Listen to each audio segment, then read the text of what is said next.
Hey there, I'm Mr. Terry, a high school history teacher. Welcome back to another History Teacher Reacts video. All right, I'm back with some more Philomena Cunk, who is out there telling the real stories of history and, of course, putting historians in their place. And I'm extra excited about this episode because it's going to hit close to home for me because this is Philomena Cunk on America.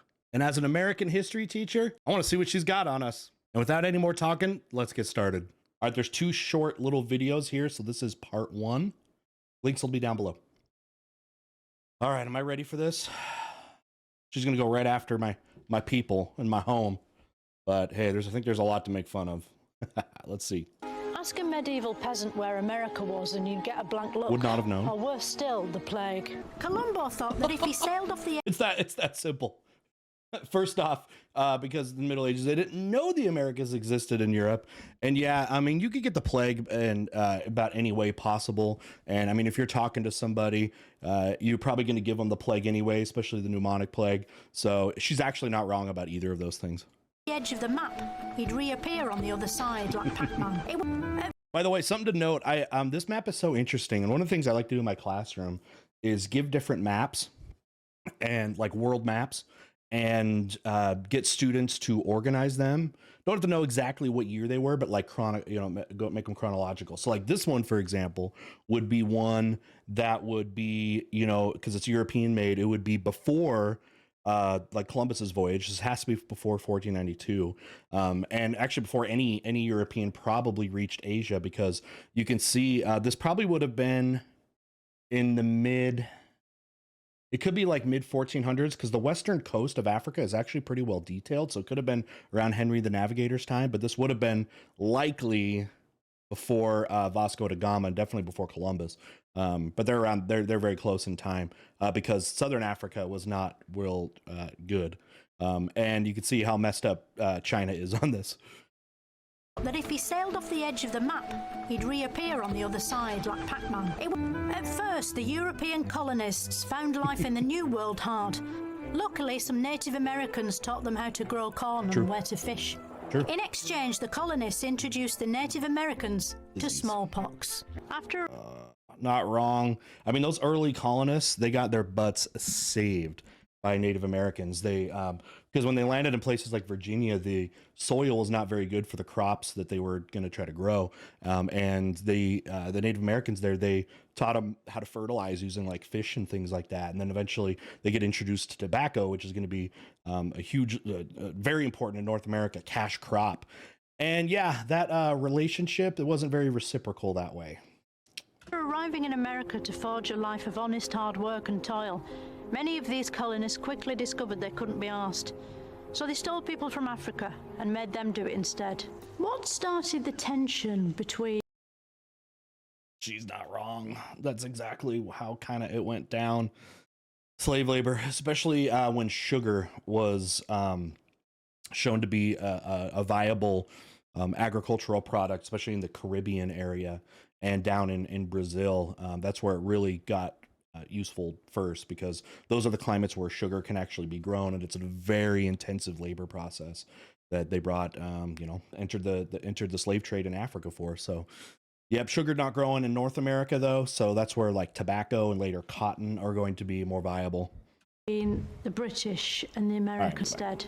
What started the tension between the British and the Americans? Was it because you say cookies and we say biscuits, yes, and you say sidewalk and we say pavement? Philomena. Because I find in a relationship, it's those little things that start to grate after a while. It's absolutely true. So, all right, Americans, if you did not know this because you haven't talked to, British people before, what we say are cookies, okay? They say biscuits. And our biscuits are, what are they in Britain? Scones or something like that? And our chips, potato chips, are crisps. Just so you know, there's some new vocabulary you're gonna have to learn to align with.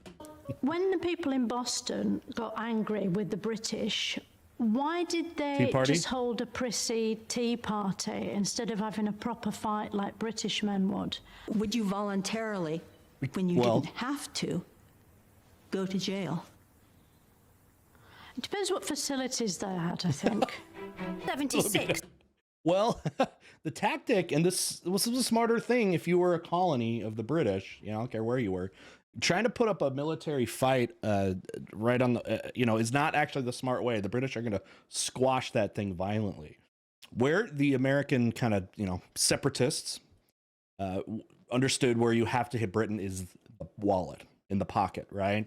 Because it's all about money with these colonies, and if you can hit them in the pocket, then they'll respond and potentially negotiate. And something like tea, destroying tea when they threw probably a modern day worth at least of $1 million into the tea harbor, or to the Boston Harbor with all that tea, that is how you send a message to the British. And the United States or Americans would do that in these cities. They would boycott goods because that is the way, you send a message, and eventually got the discussion going. But of course that leads to, the war. All right, what do we got here? It depends what facilities they had, I think. 76, the leaders of the 13 colonies decided that they didn't want to be called British anymore, but Americans. This straight white supergroup known as the Founding Fathers drafted the most famous breakup text in history, the Declaration of Independence. And actually, that's perfect. It's the world's most famous breakup text. I love that. That's perfect. I'm going to start using that because I got to be cool with the kids, right? All right, kids, today we're going to look at the world's most famous breakup text. And then you trick them into, no, it's actually educational. It's history. But yeah, there you go. Invented camouflage yet. The British troops of the time wore bright red coats and were consequently shot in their thousands while looking amazing. George... Now, it made sense. Now, back then, you got to understand that, like, the way you fought, especially with close quarters and on open battlefields, it didn't matter. Like, camouflage didn't matter. You were so close. So, like, wearing bright red, that, like, had no negative impact in a traditional war sense. Now, in the American Revolution, you didn't have nearly as many of those large battlefield kind of fights because the American army wasn't good enough, really, to be there. Where Americans succeeded heavily was in like guerrilla warfare tactics. So hit and run, because you're going to have you might have smaller numbers. Those are the best tactics. But yeah, once like, not even World War I. I mean, even before World War I, though, camouflage ended up becoming more of an issue more of an important thing, because pretty much the better technology got where you could kill each other from further distances, the more important it would be to have camouflage, because you could be hidden. But like in those days with muskets and stuff, you had to be so close anyways, because guns were slow and inaccurate, that honestly it didn't really matter what you were wearing. It wouldn't matter. You'd be better off being able to like know for sure who's on your side or not, avoid friendly fire. All right, we got Washington crossing the Delaware. George Washington crossing the Delaware River. As you can see, he had to stand up for the whole journey because he hadn't reserved a seat. He didn't fall in, but he also didn't help with the rowing. All right, Simpsons Model UN Club's going on. All right, that clip ended, and I'm pulling up the other one right now. Might have to check this Simpsons UN Club clip. Let me know down below if I should do that. That's the next one that popped up. All right, so this is, I think, looks like it picks up right where we left off. Eventually, Washington won, becoming America's first president. True. The single most revered role in the world until 2016. I read somewhere that America... Modern politics. Is that how the rest of the world views it? It's like, hey, the presidency was a respected position in the United States until Donald Trump. Is that an accurate description that we're getting here from non-Americans? It changed all of a sudden like that. Isn't just a country, but an idea. 2016. I read somewhere that America isn't just a country, but an idea. Yeah. But it is just a country, isn't it? True. Having a sandwich, that's an idea. Painting your bicycle blue, that's an idea. Going, that's an idea. America is just a place. That is an idea. What idea? That was pretty good. Yeah, it was supposed to be an idea, right? Where United States is like test running, early democracy in the era of a monarchy, and the Constitution and those sort of things. That's where they kind of refer to that. Anyway. They believed in something called manifest destiny, the belief that all the land belonged to them. That's right. And that God wanted them to go west and claim it back from the Native Americans he put there first by mistake. Manifesting your destiny. That you mistakenly put them there by mistake. Oh my gosh. What a great accusation there. Yeah, manifest destiny was this idea in early America that, you know, you'd say up until Louisiana Purchase, there was still the western third of what today's the United States, that there was this idea that America had like a God-given duty to take over that land, colonize it, and spread Western American culture to those places, including, you know, that's going to justify in a lot of ways like the wars against Mexico, Mexican-American War, which is where that territory is held, and also lead to the displacement of Native Americans on that. But yeah, it was like a deep, like almost like religious justification for colonizing the West. That's what that manifest destiny meant. And that brought in, you know, the whole Western expansion in the mid 1800s. Destiny was dangerous. You had to trundle across a perilous landscape in a rickety wagon on the brink of starvation or shitting yourself to death with dysentery, getting bitten by snakes or butchered by Apaches, almost as if God didn't want them to do this after all. But Americans back then weren't the humble, unassuming people they still aren't today. Wait, what'd you say? Americans back then almost as if God didn't want them to do this after all. But Americans back then weren't the humble, unassuming people they still aren't today. They still are. They weren't the humble and unassuming people they still aren't today. That was a brilliant line. That was a good line. God, the writing is so good. It's amazing because the writing is so good for Philomena, but you know, like in these monologues, but then you add to that the ad-lib stuff where she, you know, is ad-libbing responses to the historians. It's like the best of both. Yeah. Like improv and script comedy. All right, light bulb, what we got? Some Edison stuff? It's hard to imagine a world where Edison didn't invent the light bulb. And even if you did imagine it, it would be too dark to see what was in it. It's true. I like how literal she is. Actually, a major reason why I wanted to pause this is I love those old-timey bicycles. They are cool. And I know you're probably thinking there's no way you can be cool and ride those big front wheel bicycles, but come on, dude, you got to have some serious game and swag to pull that off. But if you do, I mean, you're killing it. Bring those back. So we had daylight during the day and we had candles at night. Yep. Yes. So we didn't need light bulbs. His life's work was meaningless. That must have been a real moment. Except candlelight. Have you ever actually tried to like do things by candlelight? It's not very efficient, and it's not very bright. It's hard to see much. But you know, lighting, of course. I mean, it's obviously huge, but just as important, we got to understand, along with the invention of lighting, was electricity as a power source.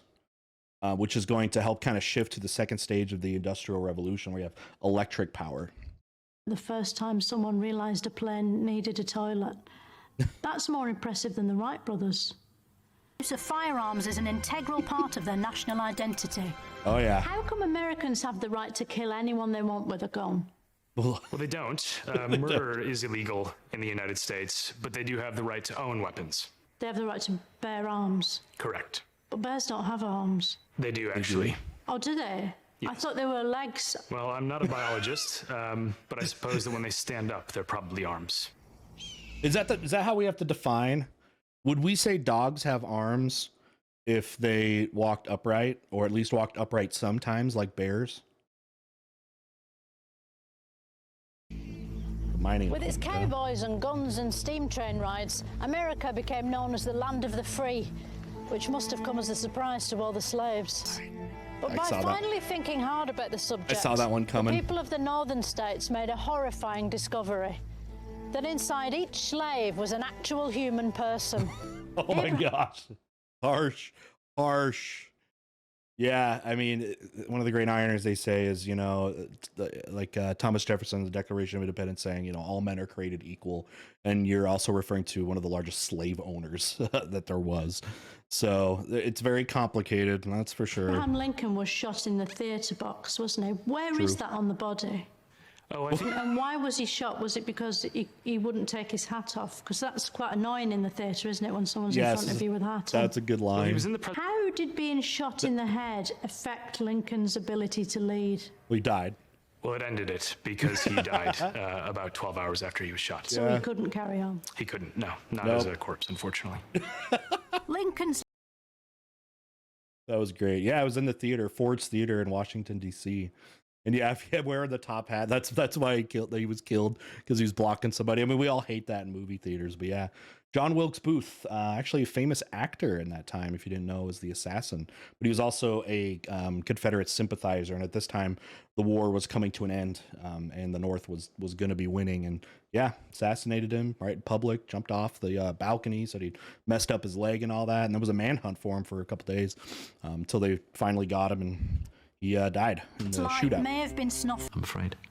Why don't bicycles have toilets? You know, it would save you having to get off.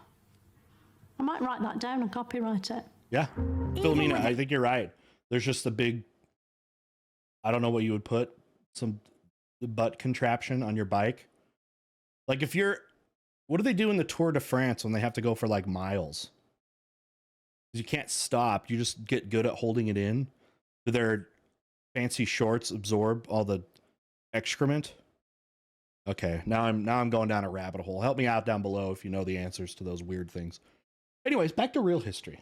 All right, got some Wright brothers? Without a toilet, the Wright brothers' historic flight changed transportation forever in ways that still aren't fully understood.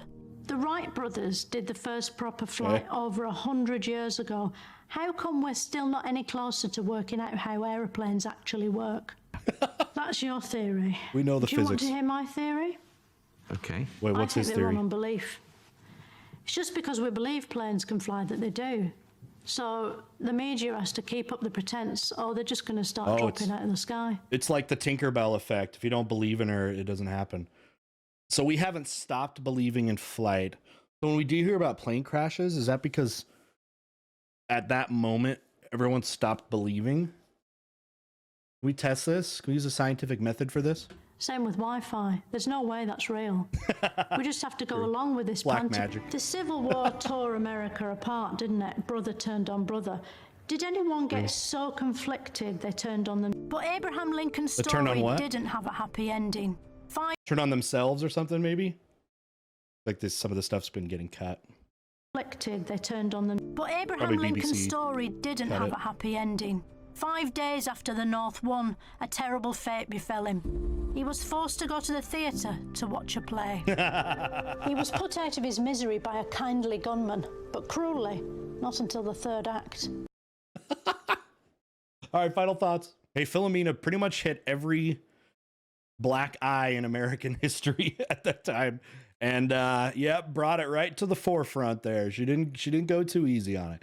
Anyway, I was telling you guys how I love the scripted stuff is great, and then the live kind of banter, the improv where they go off script is, I think, really where the actress shows how incredible she actually is there. But anyway, I've been having a lot of time, a lot of fun. Checking out these Philomena videos. They've been great. And for a lot of you, I think it might have brought you to my channel, which is awesome. I appreciate that. And yeah, if there's more stuff that you guys want me to see, especially like this stuff, I love the funny history things as well as the serious stuff, but I'm always looking for good things there. So if I see something recommended enough by, a bunch of people, it's probably going to catch my attention. You can, of course, put stuff down in the comments or come over to the Discord server and drop it into the video suggestions channel, which is easy to find. So, all right. And with that, I had fun. I hope you did too. And we'll hopefully see you next time. Bye.